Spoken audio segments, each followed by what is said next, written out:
Bom dia, pessoal. Já a casa está animada, né? Pessoal, vamos fazer a prece inicial?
Pessoal, hoje a nossa casa está animada e feliz. Temos a presença do nosso ilustre palestrante Orson Carrara. E desde já está feito o convite que compareça sempre. A sua presença é muito bem recebida aqui. Obrigado. Por favor, então.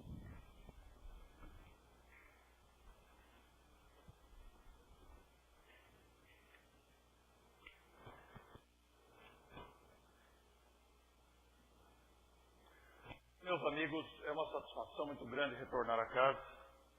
Diz que faz 3 anos que eu não vim aqui, não me lembrava que fazia tanto tempo. O tempo voa muito depressa.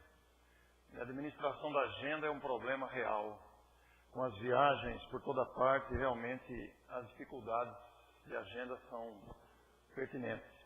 Mas eu quero agradecer a oportunidade de estar aqui outra vez. Ontem estivemos no Cristão e esses contatos, essas viagens, esses encontros, essas oportunidades são de muito valor para todos nós, porque nos enriquecem a alma, nos trazem a oportunidade de reflexão com a grandeza que a doutrina espírita oferece. Então eu quero saudá-los com imensa alegria, com gratidão, esperando que a nossa manhã seja muito produtiva para todos os nossos corações e que de alguma forma essa abordagem com esse tema proposto seja confortadora para nós, diante dos momentos difíceis e complexos que a humanidade apresenta, onde todos nós estamos inseridos, desafiados a uma postura melhor, convidados a melhorarmos a nós mesmos, o grande objetivo da vida. E quando falamos e evocamos a figura de São Pedro, nós nos lembramos desse vulto extraordinário, incomparável, que nos deixou um legado de exemplos, e serve para nós como modelo de luta, de coragem, embora as suas fragilidades na condição de ser humano, habitando um corpo carnal, sujeito às vicissitudes da matéria, sujeitos à instabilidade de seu tempo, que não era diferente de hoje. A única diferença de hoje realmente são o conforto e a tecnologia. Mas, naquele tempo, as lutas eram as mesmas. Também estavam presentes naquela época as vaidades, as fragilidades, a ânsia pelo poder, também a corrupção, também as enfermidades, as lutas que se abatem sobre as vidas humanas. E naturalmente que a vinda de Jesus ao planeta, a encarnação daquele que é o modelo e guia daquele que foi o responsável pela construção do planeta, daquele que nós conhecemos como nosso mestre maior, daquele que está a conduzir a vida, que não está alheio nem distante do planeta. A vinda de Jesus a esta terra significou um marco na história da humanidade. Tanto é que ele viu a história em antes e depois dele. Jesus de Nazaré representa a vinda daquele que veio nos ensinar, que veio nos despertar de uma sonolência, que veio nos despertar de uma indiferença com os valores da alma. Porque estávamos todos iludidos, estávamos todos desorientados. Kai Bar-Shutel, aquele que é considerado o bandeirante do Espiritismo e que laborou em Matão, nos idos de 1928, portanto, há muito tempo, há várias décadas, na apresentação do seu livro Parábolas e Ensinos de Jesus, diz que numa época de crueldade, numa época de desequilíbrio, de desorientação, e principalmente uma época de materialismo, o próprio Cristo resolveu vir pessoalmente ao planeta. Claro que não foi uma decisão de última hora. Tudo isso foi planejado com antecedência, tudo isso foi pensado. Porque o Cristo, sendo Cristo, ele tem o domínio completo, sendo ele um Espírito perfeito, embora relativamente, porque não se compara a Deus, Deus é a inteligência suprema, é o absoluto, mas o Cristo é um irmão mais velho que alcançou o estágio da perfeição relativa que todos alcançaremos. E isso por uma razão muito simples, não é privilégio, não é escolha de Deus. Isso por uma razão muito simples. O Cristo é apenas um irmão mais velho do que nós. Ele foi criado antes. E essa criação, há muito tempo antes que nós, possibilitou a ele que alcançasse a perfeição em que se encontra. Mas não é um privilégio dele, porque todos nós fomos criados para a finalidade da perfeição. Todos nós viemos para construirmos a nossa libertação. Todos nós viemos para laborarmos em nós mesmos esse crescimento intelecto-moral. E o Cristo, sendo um irmão mais velho do que nós, criado antes, começou a sua trajetória, fez a sua escalada de progresso e alcançou o status, podemos dizer assim, alcançou o estágio de Espírito puro. E como Espírito crístico, como Espírito perfeito, recebeu de Deus a incumbência de cuidar de outros Espíritos que entraram na fase da humanidade. E aí recebeu no planeta, tendo construído o planeta, com conhecimento pleno de física, química, etc., construiu o planeta e tomou a si, aceitou o encargo de conduzir esses bilhões de almas vinculadas a esses planetas do sistema solar, cuidar deles, que somos nós. Espíritos ainda no processo, espíritos ainda andando, espíritos que caem, tropeçam, batem a cara, batem a cabeça, levanta de novo, continua, desafiados ao crescimento. E naturalmente que a tarefa de Jesus não foi uma tarefa individual. Ele veio com a missão, com a tarefa de trazer as lições morais. E Kai Bar-Shutel diz então que numa época de crueldade, de perversidade, de ignorância, de materialismo, o próprio Cristo encarnou-se entre nós. E é muito interessante perceber que, embora os milênios transcorridos, a Terra está do mesmo jeito do ponto de vista moral. Apesar de todo o progresso tecnológico, ainda estamos vacilantes na moralidade. É claro que demos muitos avanços, considerando-se aquela época das lutas armadas, da crueldade sem limites, estabelecemos as leis, impusemos condições de sobrevivência, vivência, relacionamento, evoluímos nas ciências em todo sentido, mas ainda estamos, eu gosto dessa expressão, é uma expressão de um grande artista, ainda estamos egoístas. Ainda estamos. Porque o egoísmo é uma fase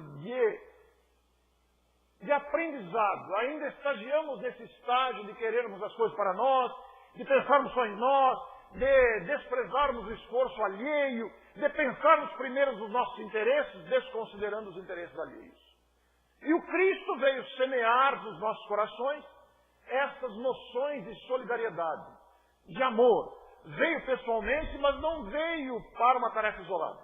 Ele envolveu um grupo de outros espíritos, e também não foi uma escolha ao acaso, foi uma escolha de companheiros amadurecidos, preparados para a tarefa, mas que também se sujeitaram às condições materiais, em corpos de carne, sujeitando-se às fragilidades da matéria, sujeitando-se à política da época, sujeitando-se à miserabilidade das condições sociais.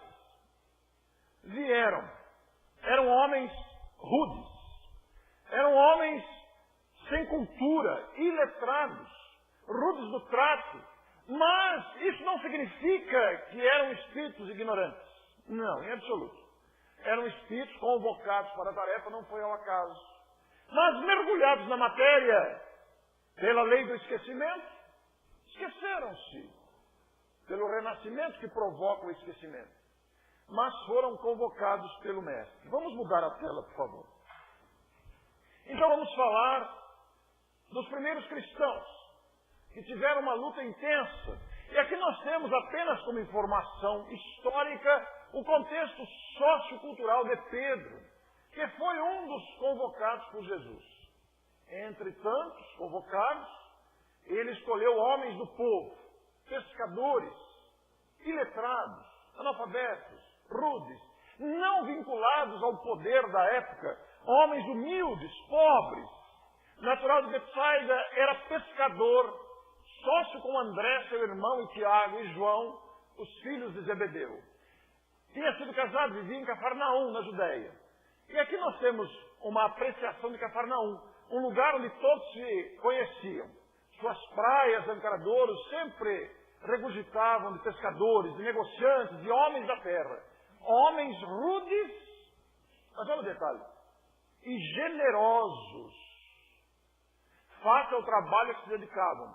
Confraternizavam-se com vinhateiros, agricultores, agentes humildes, raramente se envolvendo com as questões discutidas nas sinagogas, desinteressados dos problemas das classes abastadas. Homens do povo, homens que viviam as suas lutas. E nós vamos ver que do encontro com Jesus, porque Pedro está envolvido com vários episódios. Existe a negação de Pedro 3 vezes, o episódio de cortar a orelha do soldado, a sua carta quando diz que o amor cobre a multidão de pecados, a cura de sua sogra. Há vários episódios envolvendo Pedro, que também era médium. E Pedro foi instrumento para curar aquele homem coxo. Então são episódios que relembram a grandeza desse Espírito. E nós vemos lá anotações dos evangelistas do encontro desses homens rudes, ignorantes, do ponto de vista humano, não é mesmo? Na humildade em que viviam. Mas nós vamos ver anotações. Vinde após mim, e eu vos farei pescadores de homens. Tu és Simão, filho de João, tu serás chamado Cefas. Levantando-se da sinagoga, Jesus entrou na casa de Simão, cuja sogra estava enferma, com muita febre, e rogaram-lhe por ela. E inclinando-se sobre ela, repreendeu a febre, e esta deixou. E ela levantou-se logo, servia-os. Não era uma febre física. Naturalmente era uma febre de origem, talvez emocional ou espiritual. Porque vejam, inclinando-se sobre ela, repreendeu a febre, e esta deixou. A dimensão espiritual da visão de Jesus ia além dos limites da aparência. Jesus enxergava além das aparências, como estamos habituados a enxergar. E ainda sobre Pedro, a personalidade do apóstolo conhecido. Trabalhador devotado, enérgico, homem de fibra, mas ao mesmo tempo terno, discípulo sincero, dedicado e frágil servidor, devotado colaborador, alma simples e generosa, embora rude, mas não ignorante. São detalhes importantes. Apóstolo afeiçoado. São detalhes de uma personalidade. convocada por Jesus para integrar o colégio apostólico, para estar envolvido com a magna questão da implantação do reino de Deus, proposta, trazida pelo Cristo, desacreditada pelos poderosos da época, que trataram logo de desfazer aquele grupo. Mas vamos ver mais. Submissão. Chegou, pois, Simão Pedro, são episódios relatados pelos evangelhos, que ele disse: Senhor, lava-me os pés a mim? Respondeu-lhe Jesus: o que eu faço, tu não o sabes agora.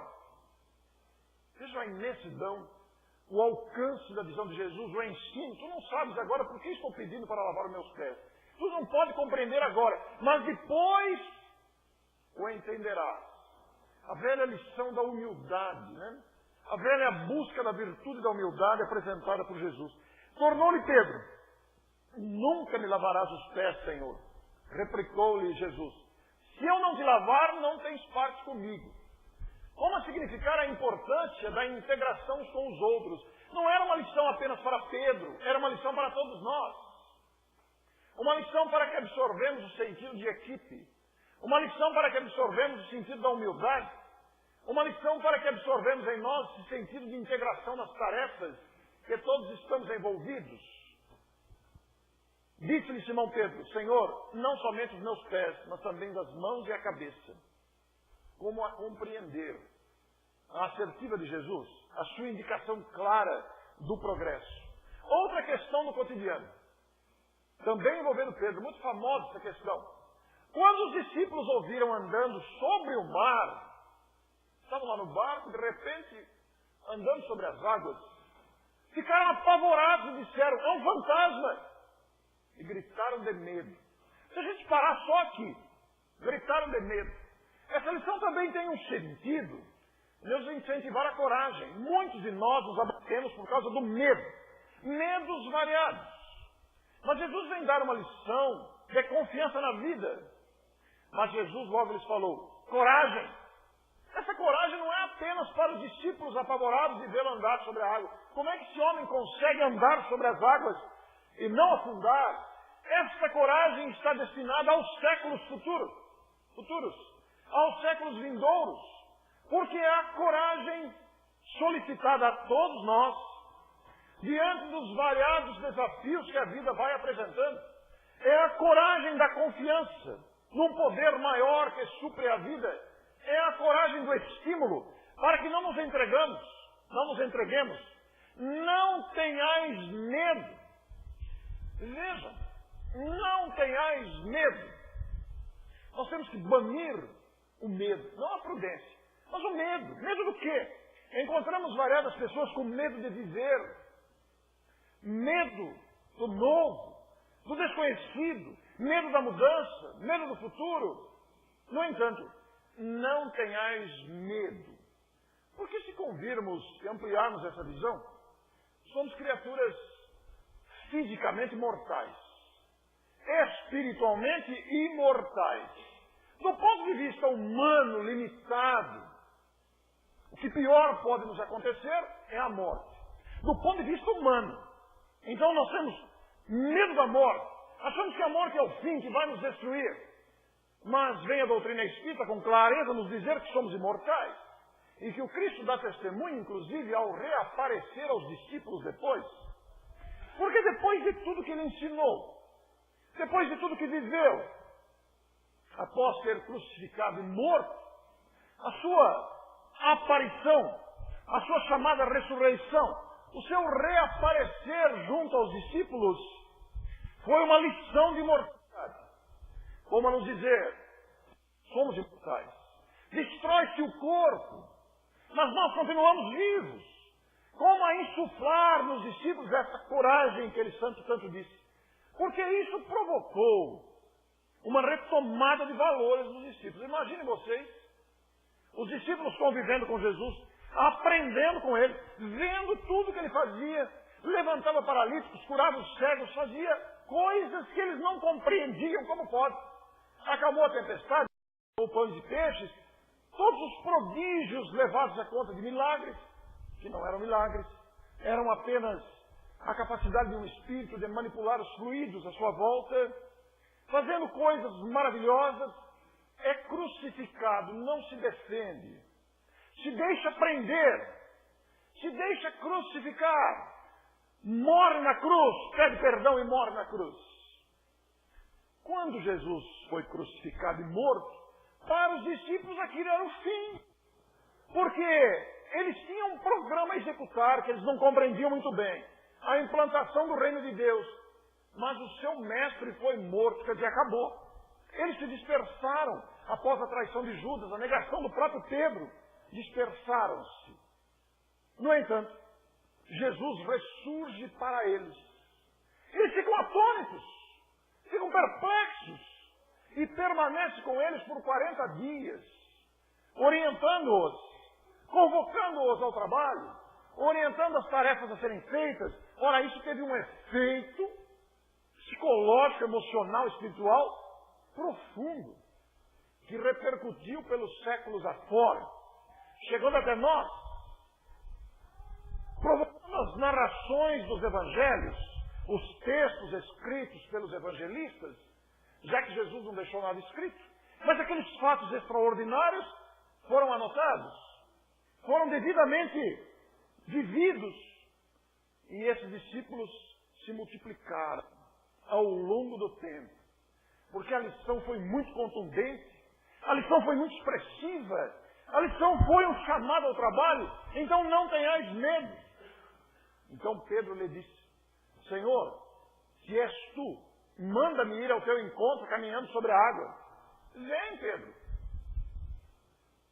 Pedro desceu do barco, começou a andar sobre a água, em direção a Jesus, mas sentindo o vento. Que vento é esse? Cabe muita coisa dentro dessa palavra vento. O vento são as tempestades da vida, individuais e coletivas. Todos nós não vivemos a nossa tempestade particular, das neuroses, dos conflitos, das dúvidas, das indecisões, de todo tipo, que soma-se aos ventos de uma cidade, por exemplo. Cada cidade tem o seu problema particular, que soma-se a um problema coletivo. O Brasil não está sob um vendaval, uma tempestade nunca vista na sua história. Veio o vento e ficou com medo do vento, da tempestade, da adversidade. E começando a afundar, gritou: Senhor, salva-me!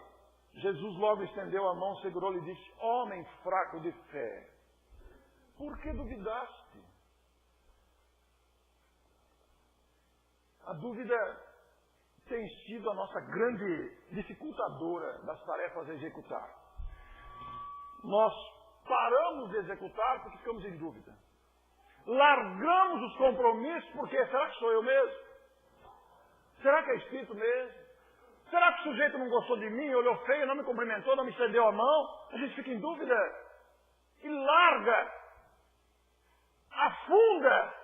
E a gente percebe depois que por largar que a gente afunda. Daí é importante dizer não largar. Largar o quê?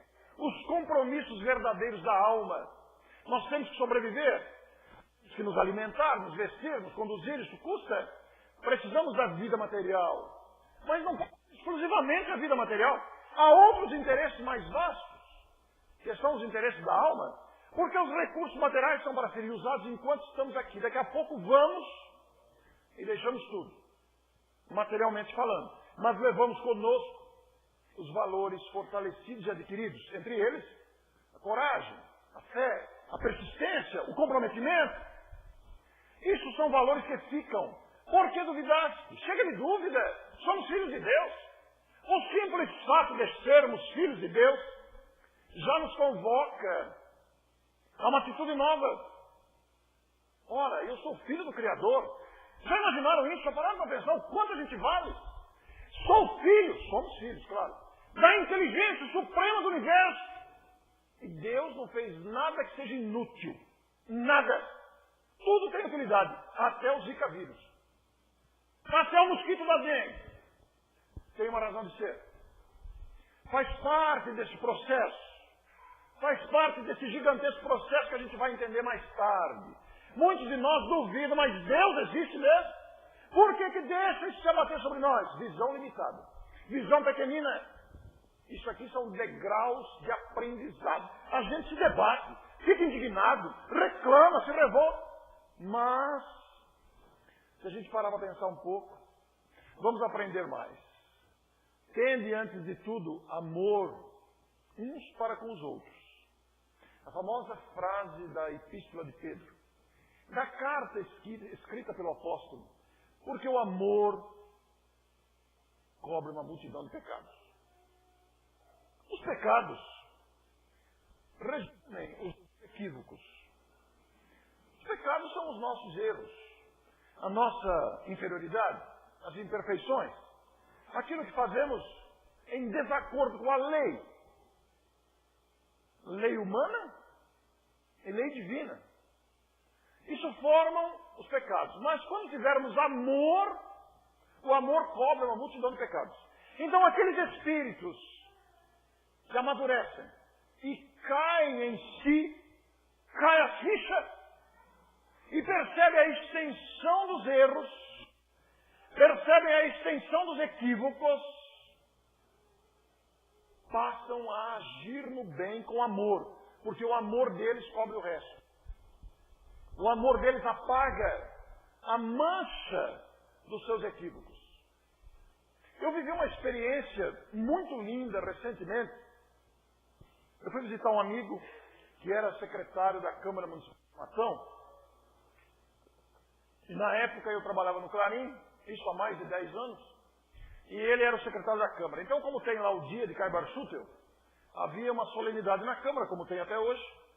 E depois, ele era o secretário, ele sempre me pedia o texto da reportagem. Eu mandava o texto, ele tirava as fotos e publicava lá na Câmara, né? No Jornal da Cidade, etc. Ele se afastou da prefeitura e desenvolveu um câncer que o consumiu, o está consumindo, porque ele está encarnado ainda, há aproximadamente 8 anos. E nós ficamos muito amigos, nós temos encontros raros, mas, vez por outra, eu vou visitá-lo, ele me escreve, inclusive viveu uma experiência esse fim de semana que entrou em coma, e o médico tirou do UTI e falou, pode levar para o quarto, que são questão de apenas algumas horas. Isso na sexta-feira. A esposa dele se perturbou bastante, eu fui visitá-la no hospital, e antes de eu visitá-lo, o médico já tinha mandado para o quarto, porque tira da UTI que não adianta, não tem mais o que fazer. Uma hora antes de eu visitá-lo, ele acordou cantando. Acordou cantando, lúcido. E deve estar lúcido até agora, porque estamos conversando um tempão lá. Não sei o resultado. Mas, a questão de uns 2 meses atrás, eu fui visitá-lo na sua casa. Ele já passou por várias cirurgias, está sempre em Barretos. Eu fui visitá-lo em sua casa. E conversamos, ele estava meio turvada a sua consciência, não estava me reconhecendo, mas eu conversei muito com a esposa, e ela pediu que fizesse a prece. Quando nós estendemos as mãos sobre a cabeça dele para fazer a prece, nós sentimos uma emoção tão bondosa, mas tão extraordinária bondosa, que eu vivi uma das maiores emoções da minha vida. Eu nunca havia sentido aquilo. Eu nunca havia sentido aquela bondade expressa que se estabeleceu no ambiente. A ponto de no dia seguinte eu só de pensar já tinha vontade de chorar. Foram átomos de segundos. Foram períodos de segundos. Mas foi uma extensão tão grande de bondade, fluidicamente considerando, que eu não suportei. Eu tive que sentar e chorar.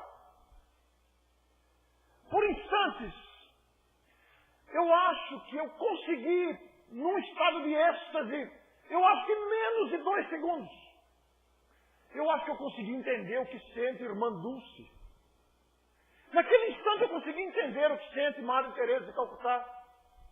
Porque é um amor tão imenso, mas é um amor tão grande, que a gente não tem capacidade de suportar, face às limitações que a gente tem, face às imperfeições que carregamos.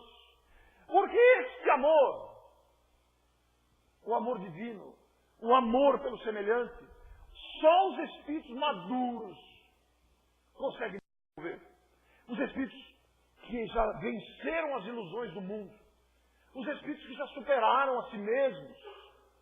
Então Pedro escreveu na sua carta, O amor cobre uma multidão de pecados.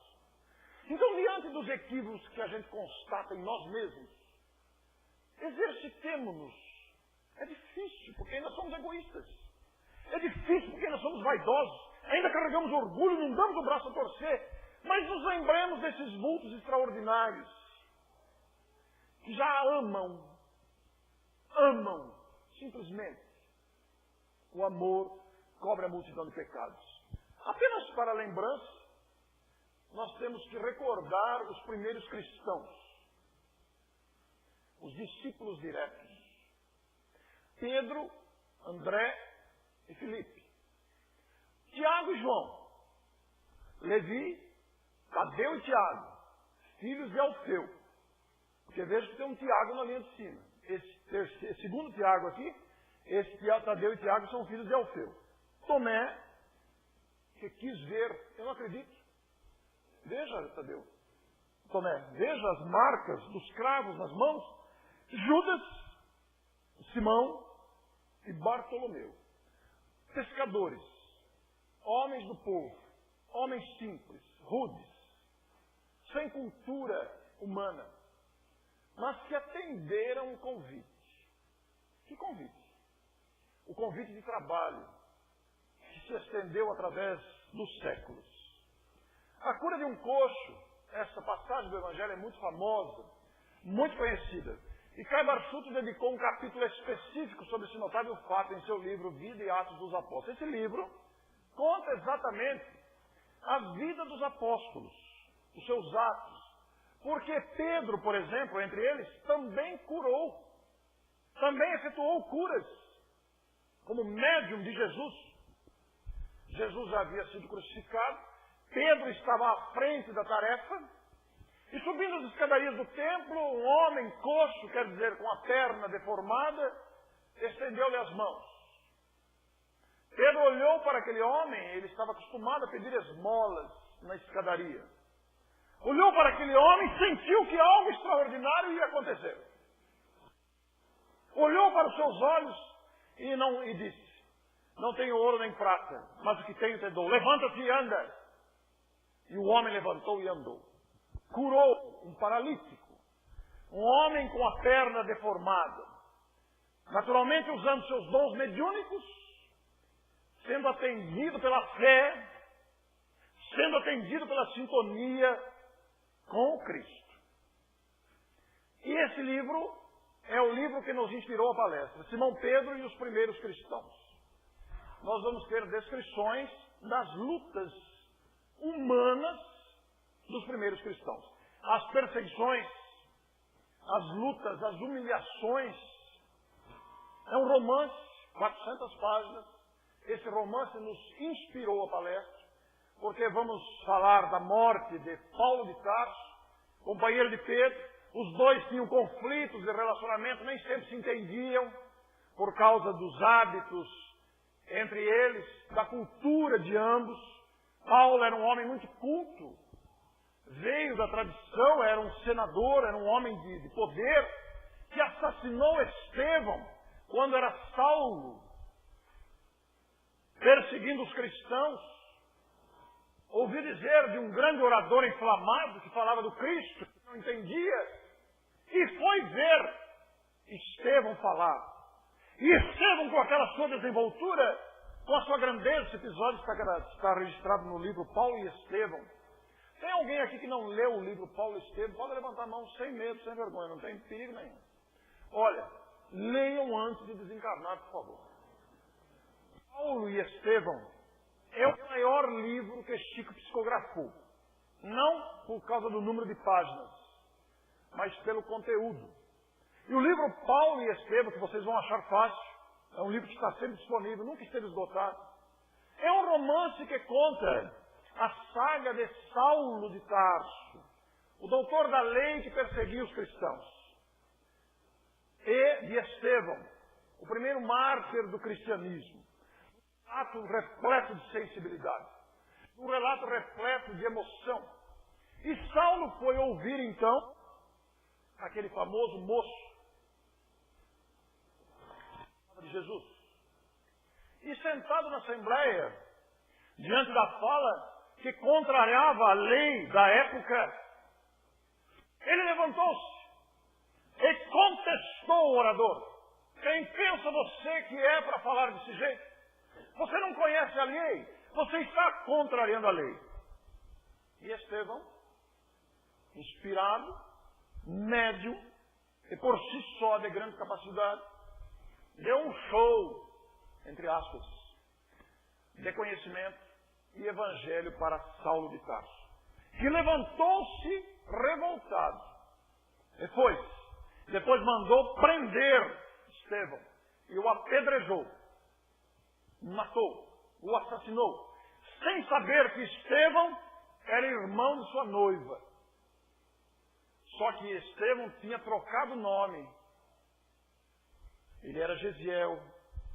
Trocou o nome para Estevão, porque a família foi perseguida, era cristã, e os irmãos se separaram.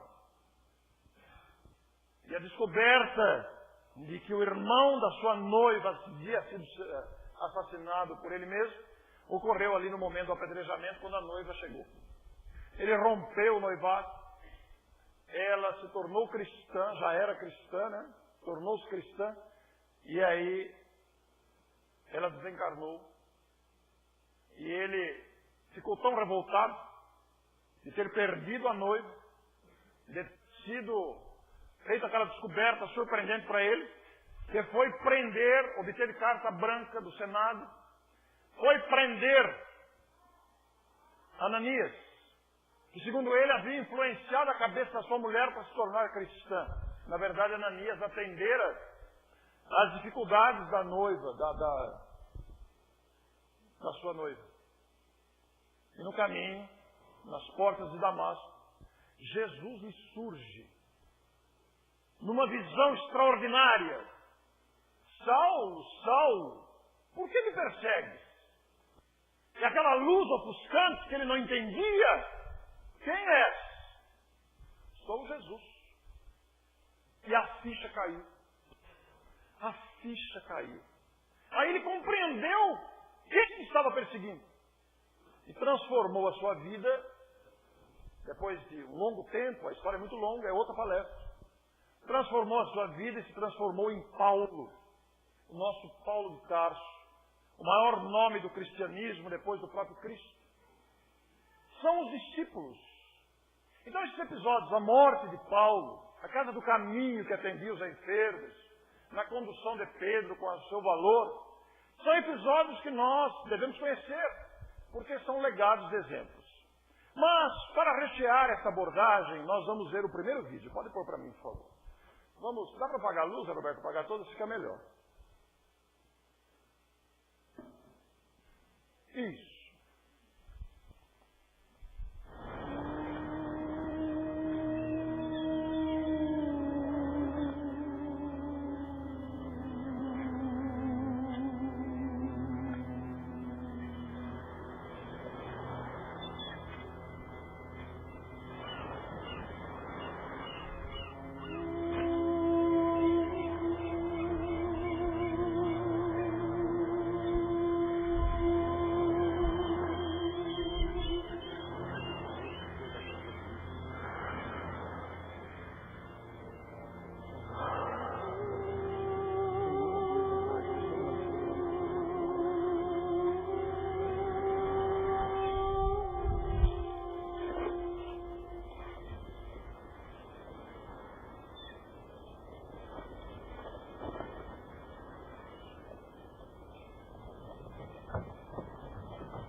Do you need help?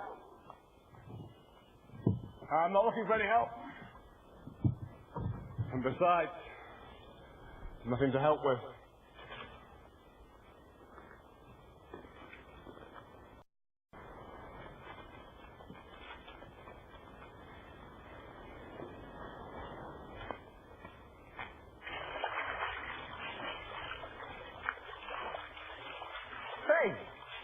What are you doing?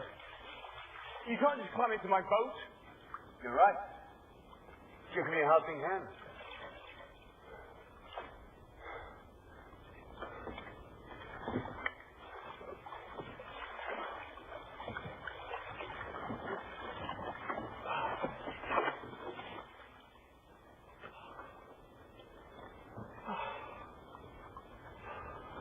What do you think you're doing?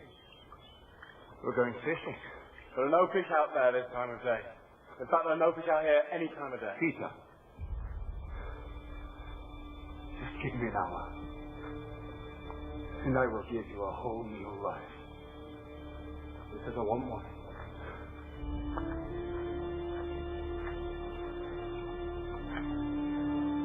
I tell you. There's no fish out there.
How did this happen? What did you do? I'm giving you the chance to change your life.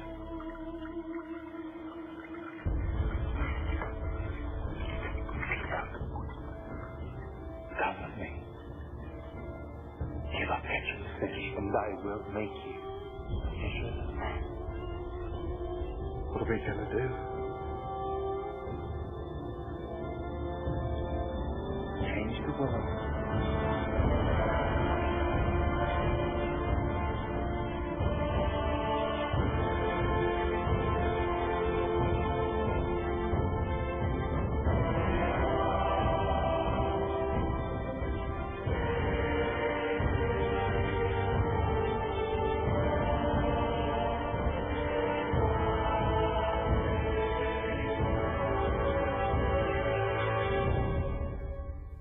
Claro que este é apenas um filme, adaptado segundo a visão do diretor, utilizando-se dos recursos próprios para produzir um filme, mas eles refletem uma grande realidade, a grandeza desse espírito e seus colaboradores, desse espírito que nos convoca a esta luta de mudança do mundo, a começar por nós mesmos.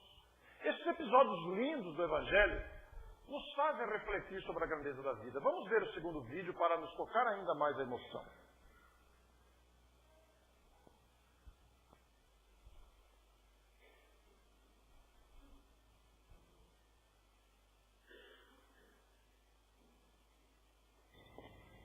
Senhor, para onde vais? Para onde vou não pode seguir-me. Mas depois me seguirás. Senhor, por que não posso seguir-te agora?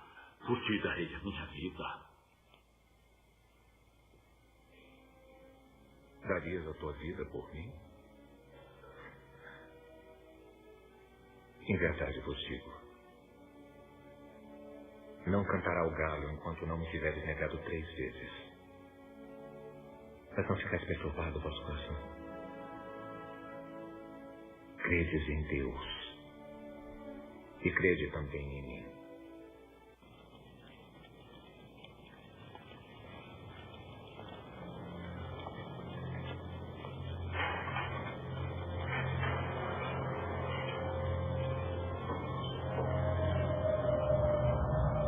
Não és tu também discípulo desse homem?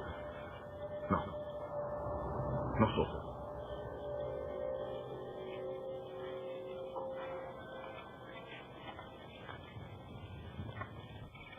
E Simão Pedro estava ainda ali e aquentava-se. Disseram-lhe, não és também tu um dos seus discípulos? Não, não sou. Mas Pedro o negou. E um dos servos do sumo sacerdote, parente daquele a quem Pedro cortara a orelha, disse, não tive eu no rosto com ele? Não. E logo em seguida,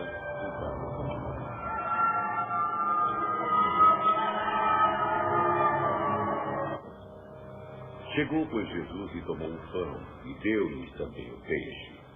E já era a terceira vez que Jesus se manifestava aos seus discípulos, depois de ter ressuscitado dentre os mortos.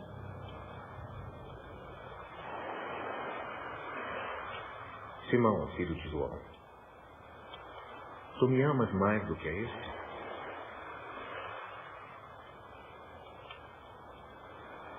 Sim, Senhor. Tu sabes que te amo. Apacenta as minhas ovelhas.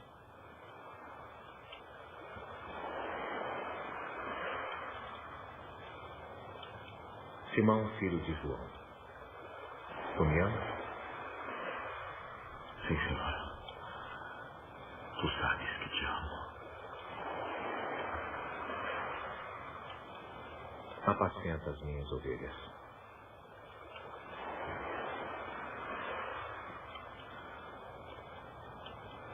Simão, filho de João, tu me amas? Simão entristeceu-se por lhe ter dito pela terceira vez, tu me amas?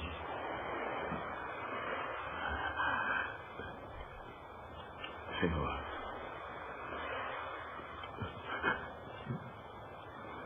tu sabes tudo.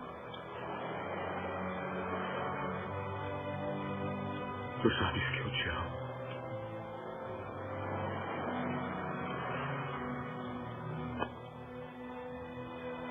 Apacenta as minhas ovelhas.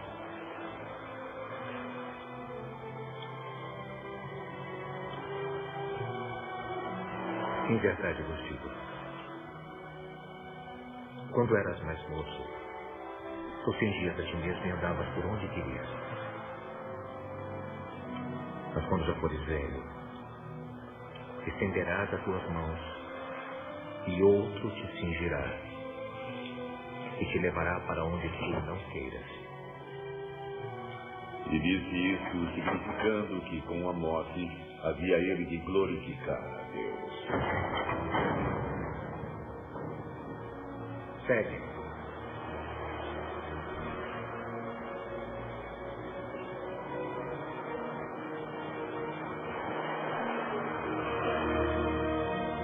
Senhor, e deste o que será?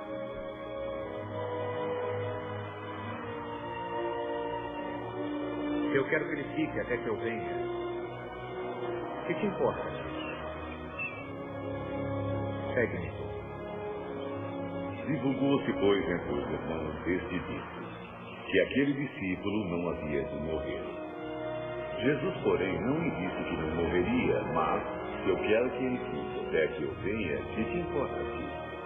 Esse é o discípulo que testifica dessas coisas e que também as escreveu. E sabemos que o seu testemunho é verdadeiro.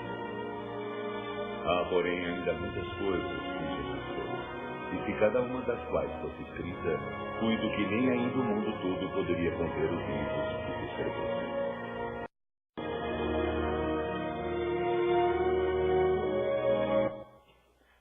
O apacenta minhas ovelhas não é um convite apenas para Pedro. É um convite para todos nós. que nos dizemos cristãos. Criaturas que adotam Cristo como aquele em quem confia, criaturas que estamos nos esforçando pelos aprendizados, mas somos convocados a sermos portadores da esperança, a expressarmos em nós mesmos, na voz, no gesto, a esperança, a confiança em Deus, a continuidade do trabalho. E esse clipe que foi exibido, ele comporta um congresso, ele comporta outras tantas considerações, reflexões, troca de ideias, aprofundamento da ideia. O que significa tu me amas, Pedro? 3 vezes.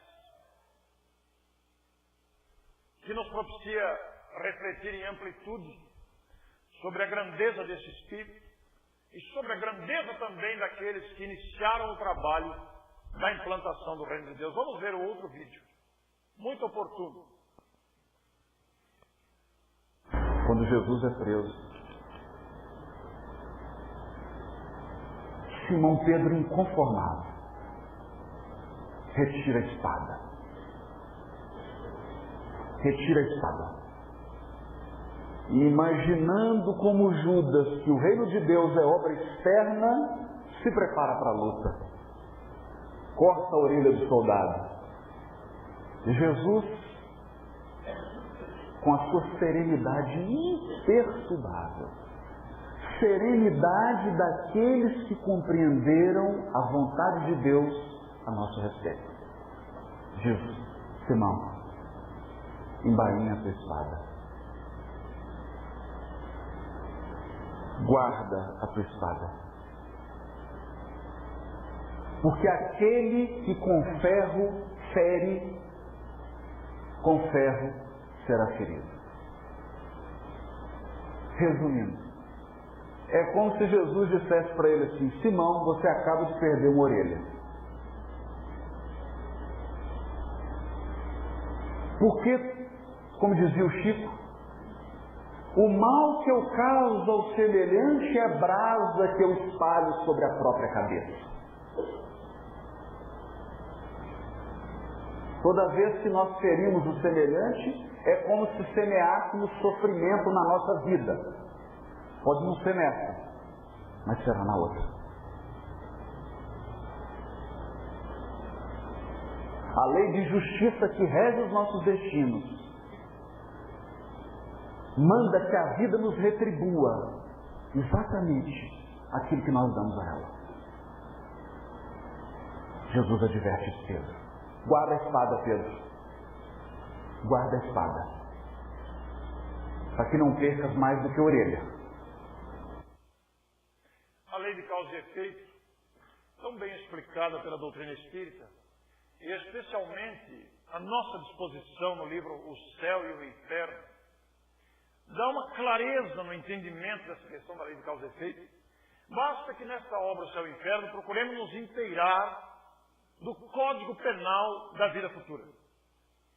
Quando pensamos na justiça divina, que, repetindo até, é justa por excelência, a justiça divina nos recomenda andar com retidão. Nós somos livres para escolher outros caminhos. Deus permite que a gente não ande com retidão. E esse retidão engloba todas as questões da vida. Não é apenas a honestidade, mas também a bondade, o trato uns com os outros. Mas a justiça divina age com justiça e com misericórdia. A primeira delas é o esquecimento. Renascemos como se fôssemos partindo do zero, mas na verdade não é. Trazemos em nossa bagagem os acertos e os equívocos do passado. E nesta vida temos a opção de escolher, agravando ou atenuando a bagagem de desacertos, mas também colhendo os méritos dos acertos. Então, uma leitura reflexiva em torno do Código Penal da Vida Futura, que é um precioso documento com 33 itens, para entender o mecanismo da justiça divina nas imperfeições, nas decisões, nos gestos, porque Deus nunca fecha as portas para nós. Tanto é que a reencarnação é um mecanismo tão extraordinário que reencarnaremos ainda quantas vezes forem necessárias para nos corrigirmos dos equívocos. Feliz aquele que consegue dispensar algumas existências avançando através do próprio esforço. Porque muitos de nós ainda somos teimosos. E aí temos que voltar para corrigir aquelas teimosias. E caímos de novo, voltamos outra vez. Vira um círculo quase que interminável. Então os esforços para sermos melhores são sempre compensadores. A lei de causa e efeito revela essa grandeza. Mas vamos encerrar com esta emoção da vivência de Pedro, esse apóstolo, que assim como Judas, assim como outros, deram de si mesmos. E não devemos condenar Judas. Judas representa os nossos equívocos. Se Pedro representa a nossa fraqueza, negando Jesus 3 vezes, Judas representa a nossa traição, a nossa fraqueza, espírito redimido hoje. A primeira criatura que o Cristo foi buscar depois de desencarnado foi o próprio Judas. E vocês sabem pelos relatos do socorro prestado a esse espírito que se equivocou. A misericórdia divina nunca nos abandona. Jamais. Mas determinou que somos responsáveis pelos nossos próprios gestos, pelo nosso próprio comportamento. É lei. E vamos encerrar então com um episódio emocionante retratando ainda a luta dos primeiros discípulos.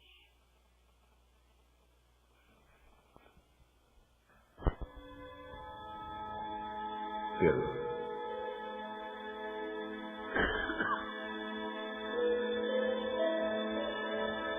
Pedro. Pedro. Está dormindo? Não pode ficar vigiando nem por uma hora. Pedro.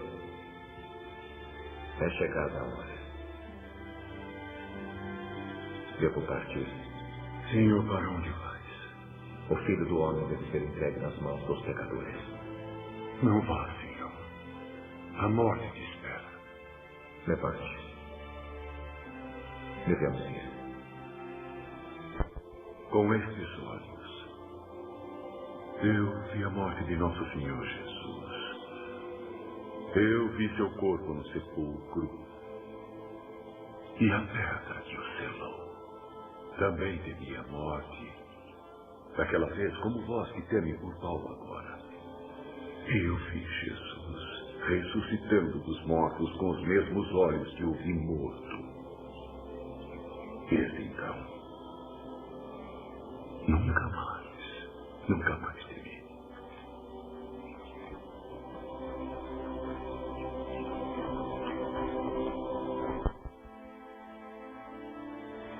Quem nos separará do amor de Cristo? Talvez tribulações, perseguições, ira, perigo, a espada. Nem a vida, nem a morte podem nos separar de Cristo, Senhor. Que Paulo de Tarso se apresente. Meu irmão. Paulo de Tarso, tu és acusado de ter pregado publicamente apesar das regras impostas pelo próprio Nero, como condição para manter tua liberdade temporária após sua prisão anterior. Tivemos um longo dia e estamos cansados. Bem, esse é o tempo que tem para implorar pelo perdão do César Nero. E queimar incenso em honra à sua genialidade, aclamando como divindade que guia e protege todos os romanos. Do contrário, serás decapitado. Deus não pede que queimemos incenso, mas para amar o próximo como ama a ti mesmo. Eu confiei minha vida a Ele. Louvado seja, Senhor Jesus. E Jesus partiu o pão e disse: tomai e comei todos vós, pois este é o meu corpo, entregue a vós. Fazei isso em minha memória.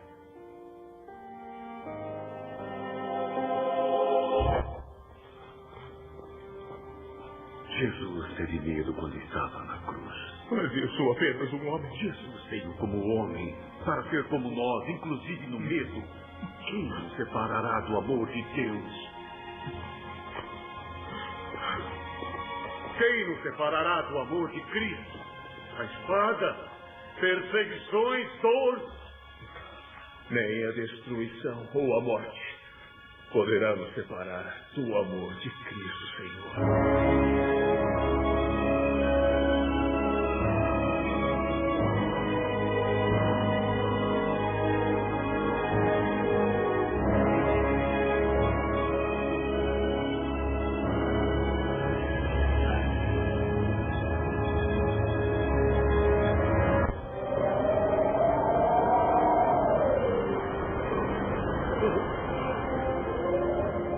Quem dizes que sou? Quem dizes que sou?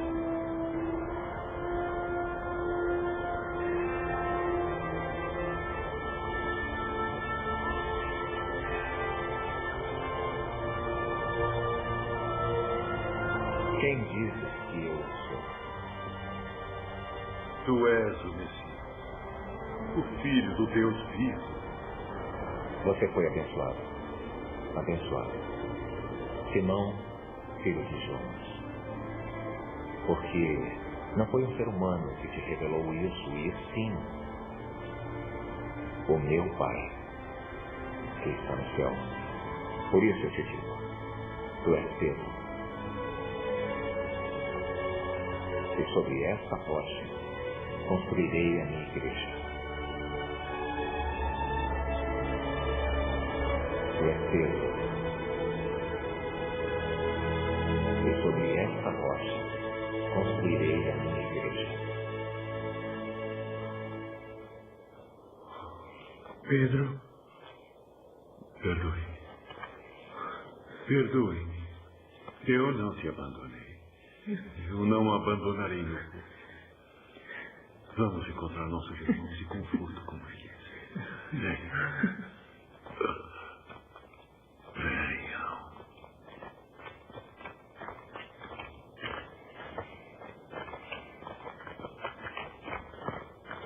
Estás feliz agora que tens tudo? Não? Não me respondas. Respondas a ti mesmo. Eu falarei àqueles que estiverem me ouvindo. Seja bom aos que te odeiam. Ore por aqueles que te difamam. Façai com os outros o que quiserdes que façam contigo. Qual é o mérito de amar aqueles que te amam? Deverias, no entanto, amar teus inimigos e dar sem esperar nada em troca. Assim tu terás teu mérito e tu serás filho do Onipotente. Sejais misericordiosos, como também vosso Pai é misericordioso.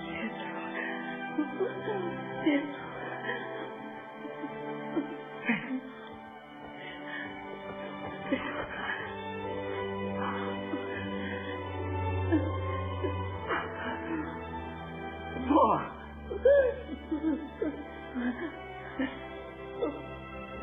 Essa é a primeira vez que a ouço. Que ouço sua voz.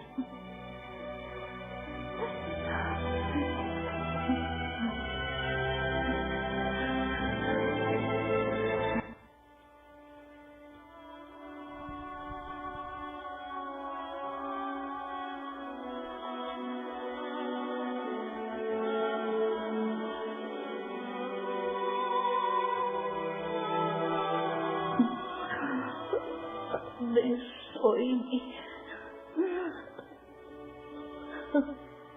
Abençoe-me.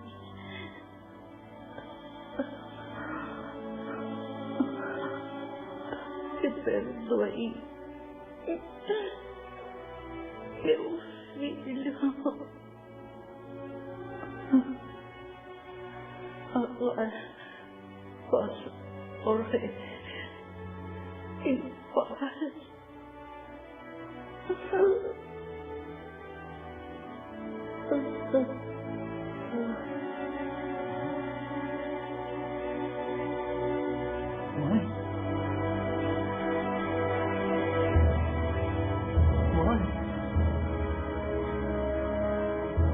Mamãe! Tu a mataste! Saia! Saia! Saia!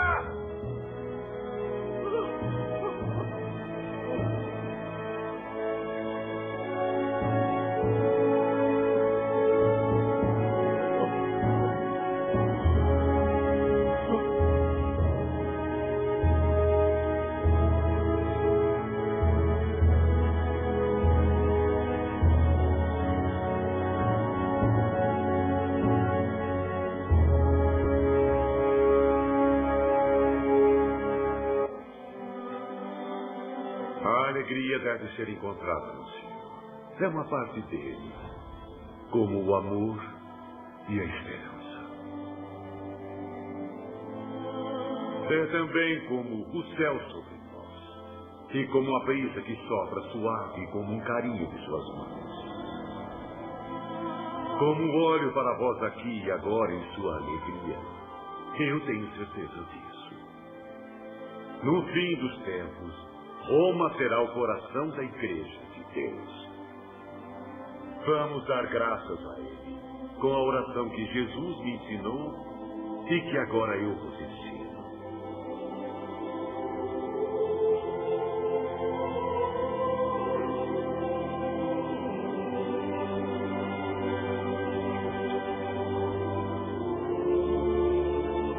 Pai nosso, que estás no céu, santificado seja o vosso nome. Venha a nós o vosso reino, seja feita a vossa vontade, assim na terra como no céu. O pão nosso de cada dia nos dai hoje.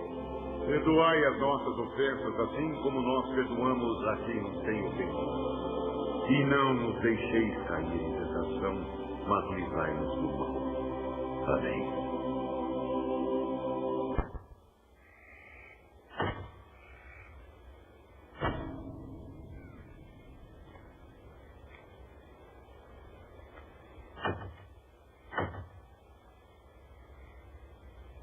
Retornamos todos.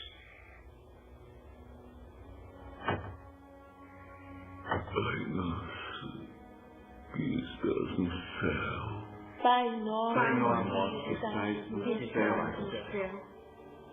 Santificado seja o vosso nome. Santificado seja o vosso nome. Venha a nós o vosso reino. Venha a nós o vosso reino. Seja feita a vossa vontade. Seja feita a vossa vontade. Assim na terra, como no céu. Assim na terra como no céu.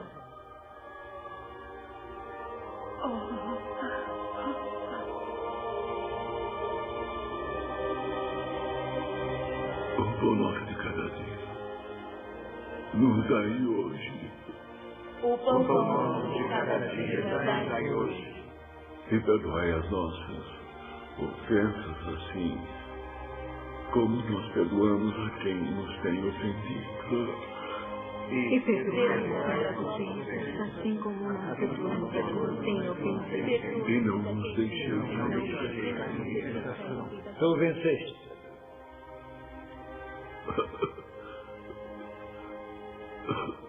Nenhum de nós jamais será o mesmo. Roma estará mudada para sempre. Mas livrai-nos do mal. Amém.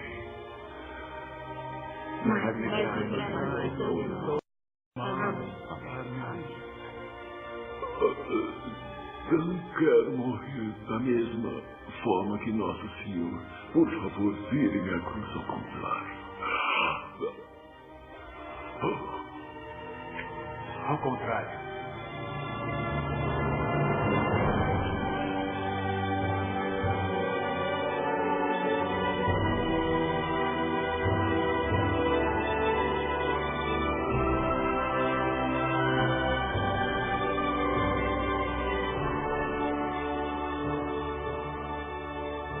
Estarei contigo todos os dias, até o final dos tempos.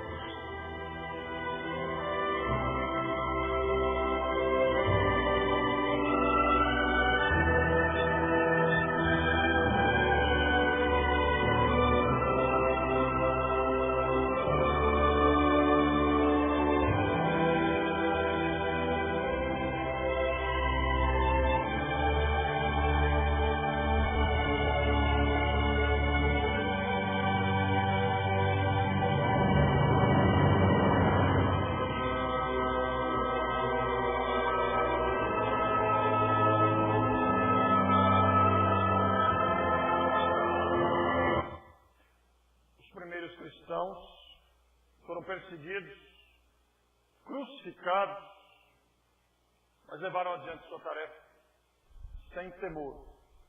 Nós, católicos, espíritas, protestantes, evangélicos, umbandistas e outras denominações, somos os cristãos da atualidade, os atuais cristãos.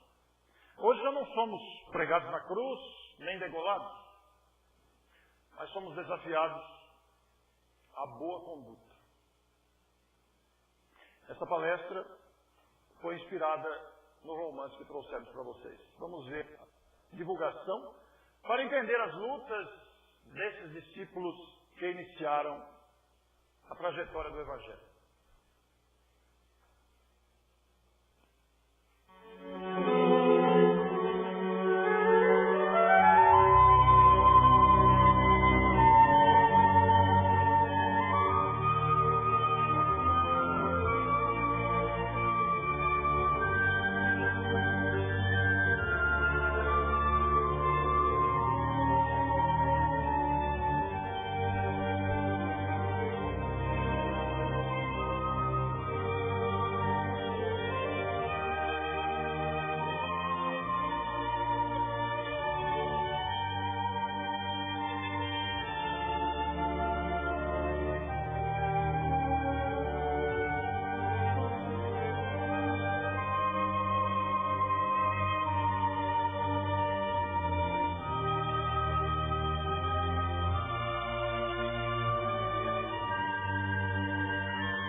Trouxemos o livro, se alguém tiver interesse.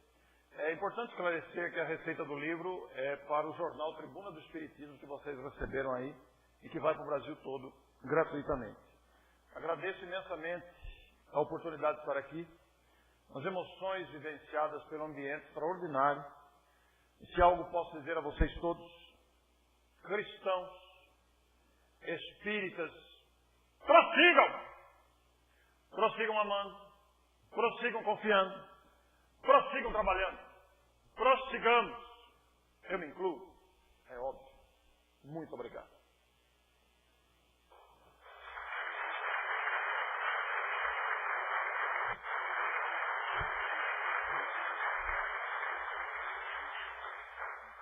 As vibrações.